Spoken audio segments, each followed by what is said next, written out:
Untuk soalan 1A dia tanya, what is meant by centripetal force? Centripetal force is the net force acting on a body towards the center of a circle as the body is moving in a circular motion. Soalan B pula, dia suruh calculate centripetal acceleration and dia bagi nilai radius bumi. Selain daripada info radius yang dia bagi tu, sebenarnya kita tahu juga untuk period, kita tahu bumi ni berputar 24 hours kan. So kita just tukarkan 24 hours tu kepada second darab dengan 3600.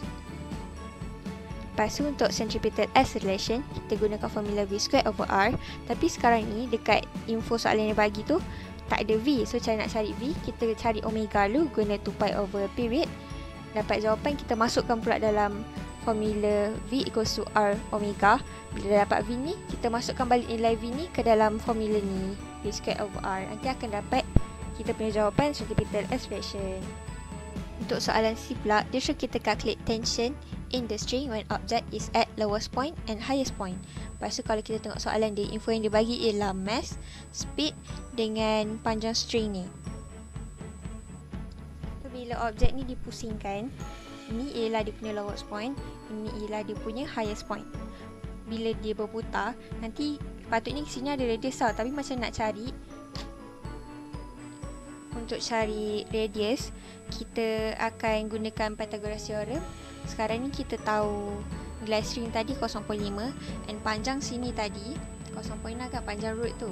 Tapi sekarang ni kita bahagikan dua sebab kita nak dapat segitiga 90 darjah. Itu kita akan dapat 0.4 meter untuk radius dia. Sekarang ni untuk cari tension in the string when object is at lowest point, kita kena lukis dulu free body diagram and masukkan nilai yang kita dapat dalam formula total Fy = ma. Sekarang ni kita nak kira ni, kita tak tahu nilai theta tau. So cara nak cari nilai theta, kita gunakan formula trigo. And bila kita letak theta ni dalam bentuk segitiga, kita tahu ni sudut ni garis O, ni garis H. So, kita gunakan sin theta = OH, nanti akan dapat nilai 36.87 darjah. Bila kita dapat nilai theta tu, kita masukkan balik dalam equation yang kita dah buat tadi. Nanti tension untuk lowest point kita akan dapat 31.84 Newton. Untuk highest point pula, sama juga, kita lukis free body diagram. Lepas tu masukkan dalam equation ni, nanti last akan dapat tension untuk highest point sama dengan 28.16 Newton.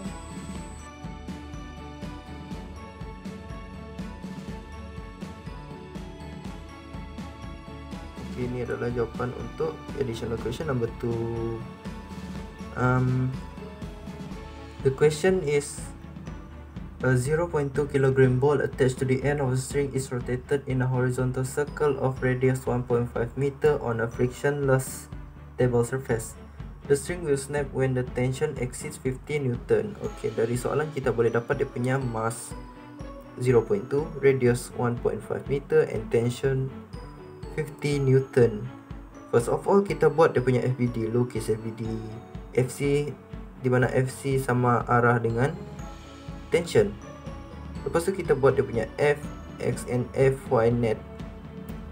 Fx net sama juga dengan T juga sama dengan FC. Lepas tu di Fx dia sama dengan ma C, di mana mass darab dengan centripetal acceleration. So kita tukar AC dengan formula V²/R. So Fx net sama juga dengan mv²/R. Fy pula sama dengan kosong. So n minus W sama dengan kosong, n sama dengan W, n sama dengan mg. Okay, untuk A dia minta kita untuk cari maximum speed of the ball. Untuk cari maximum speed of the ball, kita gunakan formula Fc sama dengan mv²/R. Lepas tu kita masukkan nilai yang kita dapat. Lepas tu kita selesaikan, kita akan dapat jawapan 19.36 meter per second. Okey, untuk B, soalan minta explain your answer if there were a friction on the table, what will happen to the maximum speed of the ball? Okay, if FC kita dah tahu adalah T, tapi di sini dia tambah dengan friction. So jika T tambah dengan friction, of course dia punya centripetal force akan tambah. And bila centripetal force bertambah, dia punya V pun akan bertambah, speed akan bertambah.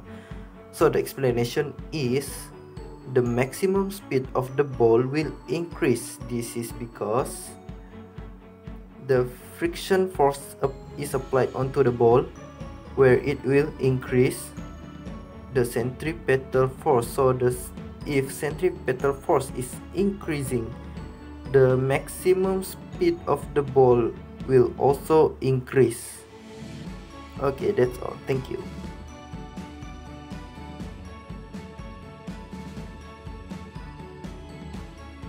Assalamualaikum, saya Amirul Farhan dari kelas T14. Saya akan explain additional exercise question 3. So, soalan dah bagi mass, speed dengan radius. So, soalan A dia minta angular velocity. So, kita akan pakai equation V sama dengan RW. So, kira kita akan dapat angular velocity sama dengan 8 per 10 dan jawapan ini adalah 0.8 radian per second. So, soalan B dia minta centripetal force. So, kita guna FC sama dengan mv kuasa 2/r. So, kita masukkan mass 85, speed 8 dan radius 10. Kira-kira kita dapat 544 Newton. Okey, soalan seterusnya C dia minta tension at the bottom of the point. So, kita lukis dulu dia punya FBD. Equation dia kita akan dapat delta F sama dengan centripetal force, T tolak mg sama dengan mv kuasa 2/r. Dan kemudian kita pindahkan, kita akan dapat T max sama dengan mv kuasa 2/r tambah mg.